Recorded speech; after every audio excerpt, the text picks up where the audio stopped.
Bibles to the book of James. Book of James, chapter 3.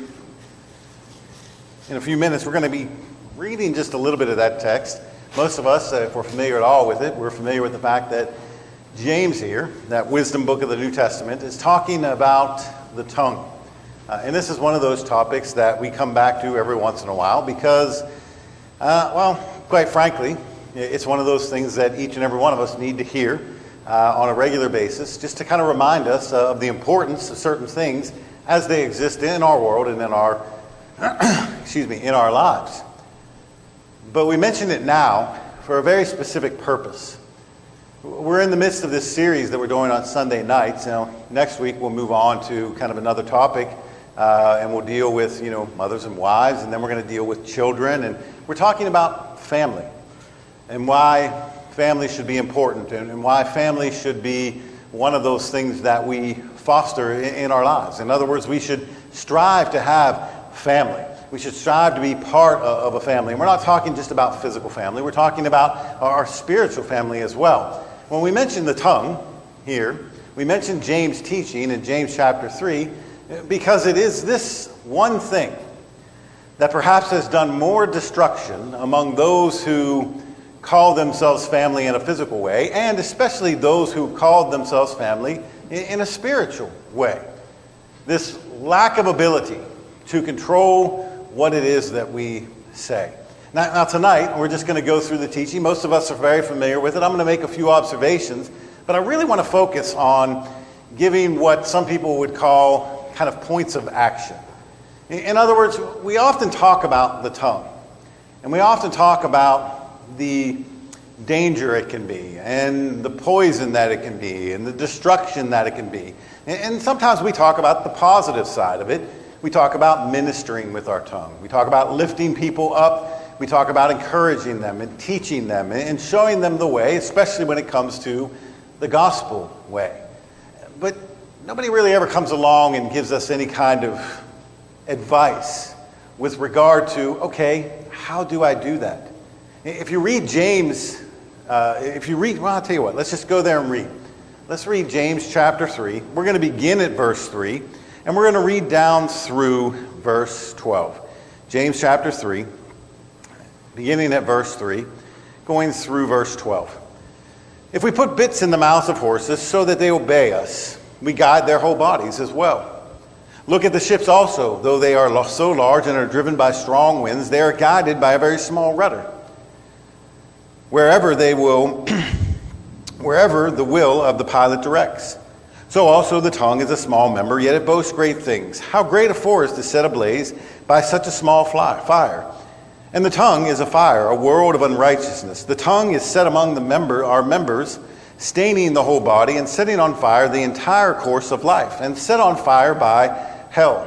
For every kind of beast and bird, of reptile and sea creature can be tamed, and has been tamed by mankind. But no human being can tame the tongue. It is a restless evil full of deadly poison. With it we bless our Lord and Father, and with it we curse people who are made in the likeness of God. From the same mouth come blessing and cursing. My brothers, these things ought not be so. Does a spring not pour forth the same opening, both fresh and salt water? Can a fig tree, my brothers, bear olives, or a grapevine produce figs? Neither can a salt pond yield fresh water. And we're limiting our conversation to this particular section, but you can go on and you can look at kind of this further discussion of wisdom that is from above. You can go back to the few verses that appear before this one and realize that he's primarily talking to those who teach, but then he goes on to even say that we all stumble in many ways. If any man can control his tongue, right, then he would be considered that perfect man. And the whole point is not, okay, well, this is how to be perfect. The whole point is that nobody fits that bill. It just doesn't happen. It just doesn't exist. What James does is he paints us this picture. And he uses these, what you might call word pictures, to kind of demonstrate for us or show us exactly what the tongue does. But the question that we're really going to focus in on tonight is, okay, how can we do something about that? How can you change the way that you use your tongue? And we know it's a dangerous thing. We know it can be a great difficulty for a lot of people. Sometimes the words come out, and sometimes we immediately regret what we say. That's what all of these things are that James talks about. He gives us at least 6 different images. The first one he says is that the tongue is like a bit. It's like a bit that you would put into a horse's mouth. And it allows steerage. It allows you to tell the horse to stop. It allows you to, tell the horse to go right, go left, do all of these different things. Ironically enough, by putting pressure on the mouth and the tongue that is inside, right? James is saying the tongue is kind of like that. It's very, very small. It's very small, but it too, like that bit, can control the entirety of your body. Can control your course through this world. Second of all, he says it's like a rudder, and it's kind of the same idea here. It's funny, when I was in high school, we actually, about every other year we would come to Florida, the Miami area. And I had an uncle that, lived down there. He's in Georgia now. I hate telling the same story over and over. So if I've told this to you, just ignore me and come up to me later and say, "You've told that 5 times." All right, but we went down to visit him. It was Christmas time, and one of the things that he wanted us to do desperately was ride on this sailboard thing. Looks like a surfboard, only it's got a sail on it, and a windsurfer, I think is what they called them. I think that's what it was called. He desperately wanted us to do this thing. He found it at a garage sale, got a great deal, and we went out and all day tried to get on this thing, tried to ride it, tried to do everything we could. Only to find out after the fact that it was missing some very critical and vital parts that would allow you to stand up on it. There was a rudder type thing underneath of it that was just totally gone. So when you go to stand on the board, it would just flip right over. It's kind of hard. I mean, you need a rudder, and you have to have a rudder to steer, but your tongue is not a good rudder. Unfortunately, sometimes that's what we allow to steer us.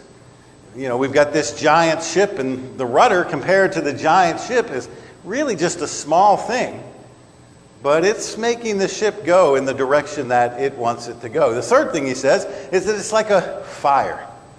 It's like a fire. And this is where we start to see kind of the destructive nature of the tongue. I remember when I was a kid, there were these things, and they probably still make them today. I don't know. I guess, you kind of grow out of these things, but they were called blue tip matches. Familiar with blue tip matches? You ever see that old Western movie where, the guy's walking along and he, takes his boot and he lights the match on his boot? Well, you can't just do that with a regular match, right? There are these special matches that enable you to do that. Blue tip matches. You can light them on anything. You can light them on brick walls. You can light them on trees. You can light it on your teeth. Yeah. I know because we experimented. Now, problem is when you experiment a little too much with that type of thing, stuff tends to catch on fire. Okay? We just kind of leave it at that. But, it can be a very dangerous situation. One little spark can set the world ablaze. We see that all the time in certain parts of our country. A few years ago, we took a family vacation out to Colorado, and most of our vacation while we were there got canceled because half the state was on fire. Couldn't do half of the things we wanted to do. People lost their lives because one little spark starts a fire. Well, the tongue is like that. One careless word spoken over here can start this fervor that just will not seem to stop. He says it's like a dangerous animal. And this one is very, very fascinating. Very fascinating. I mean, you realize that we've tamed, for the most part, most of the animals of the world, right? Now, there's a few creatures in the sea that, nobody's ever, tamed. I mean, certainly you have those gigantic, whales, aside from killer whales, which are, kind of a thing of the past nowadays. Few animals have not been tamed. We have elephants in circuses that, they're not using those anymore either, but When I was a kid, you'd go to the circus and you'd see the elephants, and they would stand on the trunk with the ball and, do all kinds of neat things, and they were tamed. You would see the lions and the tigers and, all of those animals jumping through hoops of fire, right? They've been tamed. But the tongue can't be tamed, James says. The tongue is worse than those things. And I think the point that James is trying to make is very simply this, is that you can never trust the tongue off of its leash. Never trust the tongue off of its leash. We've encountered, even among the canine world, there's always that person in every neighborhood. If you walk your dog, right? You go out and you're in the neighborhood and there you are walking your dog, and here comes that person down the street, and it's just their dog walking in front of them, free as can be. Free as can be. And you look at them and they can tell that, you're looking at them oddly, and you're probably wanting to know where their leash is, and they almost always say something kind of like this. Well, my dog, he won't bite anybody. Or, he would never leave my side. Or he would never this, or never that, or never this. And, almost always, as soon as those words come out of our mouth, that very thing happens. And it puts them in a very dangerous situation. But the tongue, even less so, can we trust it. There's never a time in which you can trust it, quote, off the leash. We must always have it in control. There's never that moment where you can relax the grip and say, it'll be okay. I can just go unrestrained and allow it to be what it is. The final two things that he mentions are kind of pressing the same point. When it comes to the tongue, there needs to be a consistency. And there needs to be this constant check about how we use it. He says that, it's like a spring. A spring doesn't put forth salt water and fresh water at the same time. It's hard to believe that anybody would conceive of such an idea. It's just like a tree. It does not produce, more than its kind of fruit. You don't go out to your lemon tree to pick your apples. You don't go out to your apple tree to pick your oranges.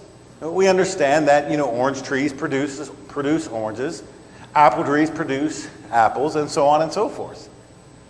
When it comes to the tongue, it's kind of the same message.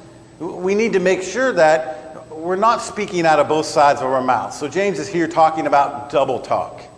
You go over here and you're telling one person one thing, and you go over here and you tell another person another thing. You come over here and you're real blessing and cheery and uplifting. You go over here and it's just constant drag and pulling people down. By the same token, the tongue ought to be that means by which we are producing good fruit. By our words being good. By our words being savory. And lifting up folks and encourage them. I don't think it's any coincidence that James chooses water and fruit here. Because, number one, the tongue will bear a great amount of fruit. An abundance of fruit. Will it be good fruit? Will it be bad fruit? And number two, water is life. Water is life. Is your tongue life-giving water or not life-giving water? A few years ago, we took another vacation before we even moved here to Destin, Florida. It was right after a hurricane had come through and the surf was still really, really high. And the waves would come in, 6, 7, these 8-foot waves, and they would crash. And it was difficult for the kids to stand up, and they didn't go in and swim much. But Max got in the surf and he got rolled a few times. And he swallowed some of that salt water. He was sick for 2 days because of that. See, there's a water that will cause sickness. There's a water that will cause, even in some cases, death. And we read a lot about here recently, 200 and some thousand gallons of wastewater that were dumped into Tampa Bay? Yeah, how many people feel good about that? Gonna go run to the beach and jump on in, right? I don't know. We want our water to be clean. We want our water to be life-giving. Well, we need to have our tongues in that similar mindset. But it doesn't always work that way. Sometimes it works very much against us. Sometimes we say things that don't provide life. They tear down. They don't build up. They break, and they mar, and they maim, and they create difficulties. And sometimes it's not necessarily the words, but it's the way in which we speak them, which is just as much part of the tongue as anything else. Are our words laced with biting sarcasm, mockery, and the like? It's important to not have those things as part of the nature of our tongue as it is anything else. But we're all familiar with most of those things. I think just from time to time we need to be reminded, hey, be careful what you say. I don't know, from the time I was a little kid, that was one of the things that we were constantly reminded of. Don't we have a song? Be careful, little mouths, what you say. Yeah, from the time most of us were probably really young, we've been singing that song. So these are not new concepts. What may be new, however, is recommendations for how to help you. If this is one of those things you struggle with, or if you find yourself struggling more with it than you did in the past, and that happens. That happens. Sometimes we move in directions almost seemingly without any kind of direction on our own part. We just find ourselves one day in a place where we shouldn't be saying things that we shouldn't say. Or we allow frustration to build up, or anger to build up, or maybe resentment to build up to the point at which we've now got this spewing forth of caustic and hurtful words. Each and every one of us can use some sage advice along this line. And I'll be the first to tell you, this is not Ed's sage advice. This is not advice that I have written. I've modified it. And I don't stand before you as that guy that James talks about who says he's perfect with his tongue. I prove every day that I'm not that person, just like most of us do. But I think it's good advice. Piece of advice number one, call them action steps, if you will. If you want to really improve how it is that you speak and how it is that you use your tongue. Piece of advice number one, action step number one, commit yourself for the next 30 days to read through at the same time the book of Proverbs and the book of James. If you have 30 days to do it, you can read through the Proverbs. Now you have to double up a day. If you're reading a chapter a day, you have to kind of double up I don't know how many days there are. And well, if you commit to 31, then you'll get through all the Proverbs. So just get through Proverbs in 31 days. And at the same time, you will have read James 6 times. 6 times. If you do a chapter a day of each, the Proverbs and James, you will have read all of the book of Proverbs and the book of James 6 times. Now, why do that? Well, the more you repeat something, the more likely you are to, repeat that something, right? You know, there's not, I don't want to say there's not, but there's just about in every single chapter of the book of Proverbs something that addresses the tongue and how to use the tongue. Sometimes it's positive and sometimes it's negative. For instance, in Proverbs chapter 11, verse 12, it says, "A man who lacks judgment derides his neighbor, but a man of understanding holds his tongue." Just go one chapter beyond that to chapter 12 and verse 18. And there it says, "Reckless words pierce like a sword, but the tongue of the wise brings healing." See, if you're setting yourself constantly before those words, or setting the words constantly before you, maybe we should put it this way. If you are constantly dining on the words of God, then it will eventually affect your behavior. If you remind yourself every day, I shouldn't be talking like that. It's not wise. I'm not only hurting my neighbor or hurting my friend or hurting my family, I'm hurting me. we're constantly reminded of those things, then we're more likely to change them. Now this one I actually got from a sign, this next one, and that's going to sound kind of weird. But I got it from a sign, and maybe it's a Pinellas County-wide thing, but this is what appears on the sign at Madeira Beach Fundamental. Think. Think. When you communicate with people, you should always filter it through these 5 steps. Great advice. 5 steps. Number 1, is it true? Is it true? See, this comes to play when you're talking about things such as gossip. What makes gossip? See, when we talk about hurtful words, we usually gravitate toward that topic, don't we? Yeah, because gossip can be a very hurtful thing. Backbiting, talking behind people's back, sharing information that you shouldn't be sharing and serves no purpose. Really, the only difference between, just chatting to people about things and gossiping to people is our intention. What's your point? What's your point? Why have you come to me and told me this information? And if the answer comes back that you weren't trying to be helpful or loving or solve a problem, then chances are pretty good you're gossiping. You're gossiping. And that's a whole other set of passages, but let's sum it up by simply saying this. God doesn't like it very much. It causes division. It's disruptive, and it will destroy you. Number 1, is it true? Number 2, is it helpful? Do you bring a solution to the table with the words that you're uttering? Number 3, is it inspiring? Do your words build up or do they tear down? Is it necessary? Do we have to say anything at all? Sometimes the best thing you can do is say nothing. And of course, it's always true, that age-old proverb, right? Better to be thoughtful than to open your mouth and remove all doubt.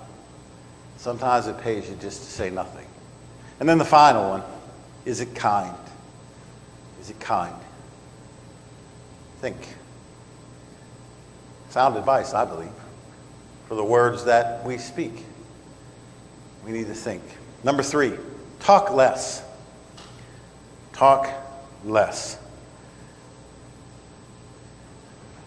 We're familiar. Anybody not familiar with the Carpenters? Karen Carpenter. Not my favorite group in the world, but I grew up listening to them because my parents listened to them. And without a doubt, Karen Carpenter had one of the best female voices of all time. Man, she could sing. She died at 32 years of age. She died because she had an eating disorder that eventually just ate her own body away, and she had a heart attack because of it. You know why she had the eating disorder? There was lots of things, and I'm not trying to make it simpler than it is. But as best as her family can tell, it started with a single review from a critic that just simply did not like the Carpenters, that called her that chubby little girl. And that started kind of her downward spiral. Because it wasn't just some reviewer saying that. Now the whole world is saying that, and what a lot of pressure that was. It matters what we say. So sometimes we just simply need to talk less. President Calvin Coolidge once said this. He said, "I have never been hurt by anything I did not say." And that sounds kind of simple and sort of makes me laugh, but it's true. You've never been hurt, or you can't hurt people with things that you do not say. Proverbs 10, verse 19. When words are many, sin is absent. When words are many, sin is not absent, I should say. But he who holds his tongue is wise. Again, another proverb that you'll read if you commit yourself to reading the Proverbs. So think, read the Proverbs, speak less. There was a woman, and it's a true story, I can't remember the woman's name, who had an illness in her throat. that caused a paralysis of her vocal cords. And the doctor came to her in one visit and said, you know, you really need to rest your voice. You need to commit yourself to the next, I think it was 30 or 30 days or 60 days, to saying as little as possible. And she details in this short story what that was like. How it was a difficult thing not to yell out across the room to call somebody, or having to, communicate with people without actually opening her mouth. When she was done with her time that had been allotted, someone came along and asked her, what was that like? What was it like to not be able to talk, but to be resigned to writing notes to people?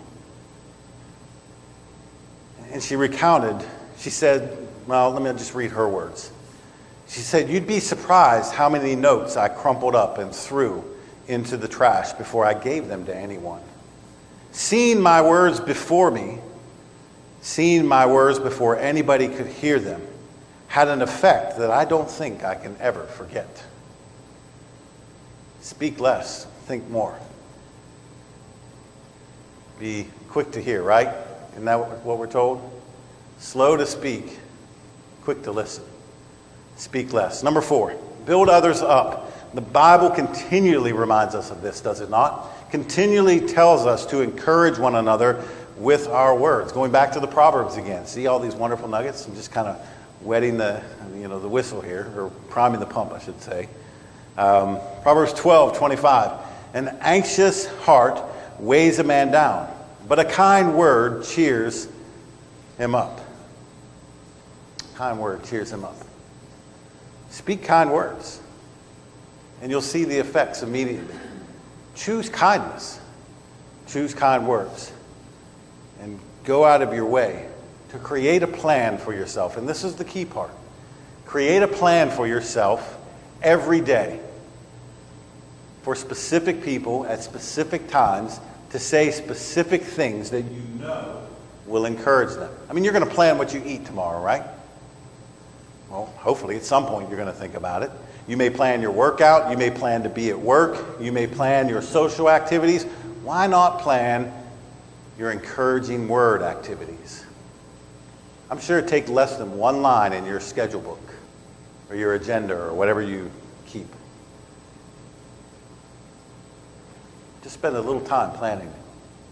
Plan to be encouraging. Number 5, and this is the last one, have heart surgery. No, not literal heart surgery. Matthew chapter 12:34, and then of course chapter 15, verse 19. For out of the overflow of the heart, the mouth speaks. For out of the heart come evil thoughts, murder, adultery, sexual immorality, theft, lies, and slander. Both of those can come out of the heart. Which one will we choose? Well, a lot of people choose the latter. Okay? We need to be choosing the former. Sometimes that requires us to change our perspective. Sometimes it's just enough to know, however, that, see, these things are coming from your heart. You ever have somebody say something to you only to instantly regret it, and then out of their mouth comes this follow-up phrase, I don't know why I said that.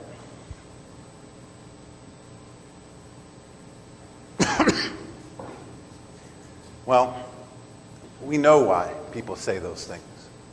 Because it's in their heart. Because that's what's there. And in those moments of clarity, which that's a moment of clarity, where we're getting close to approaching the reality of our situation, the reality of what actually is inside of us, that's the time, in that self-evaluation, to make the change. See, if we know where the problem is, or the heart of the problem is, then we can fix it. We can fix it. There was a man who loved his sports car. Loved a sports car.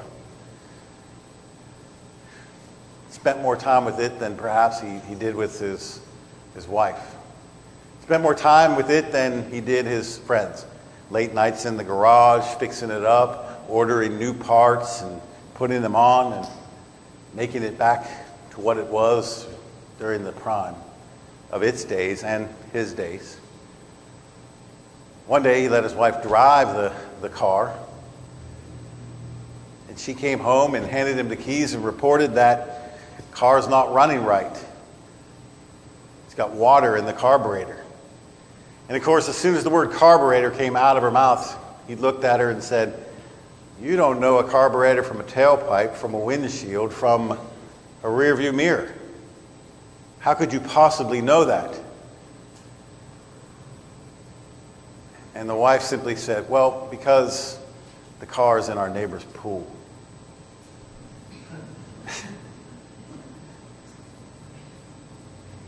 Trials come, struggles come, right?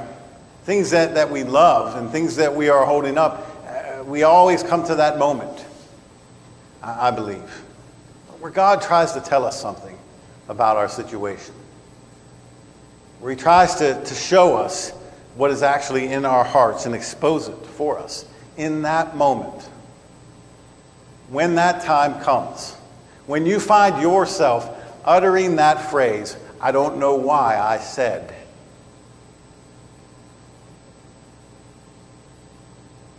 we need to open ourselves to God. See the problem for what it is, and let him lead the way. Let him have those things that are there, whether it's anger, whether it's resentment, whether it's fear, whatever it is that's causing us to lash out and use our tongue in inappropriate ways. Maybe it's just sorrow and bitterness. We need to find a way to let go of those things. For some, it's just a matter of reading and thinking and coming up with a plan and working through it, and that's great. There are others who don't learn so well that way, but instead have to kind of have that moment where the epiphany comes in difficult circumstances. Either way, realize just a few moments of your time every day. I think doing any one of these. I don't think you have to pick all of them. I think you could pick just simply one. I would encourage you to start with the scripture reading one because, well, that's God's advice. Pick one of those. Commit yourself to it. See how it changes your life. But more importantly, see how it changes the lives of those who are around you. See, we're talking about family. And one of the biggest detriments to the family, whether our physical family or our church family, the things that we say and the way that we use our tongues. Now,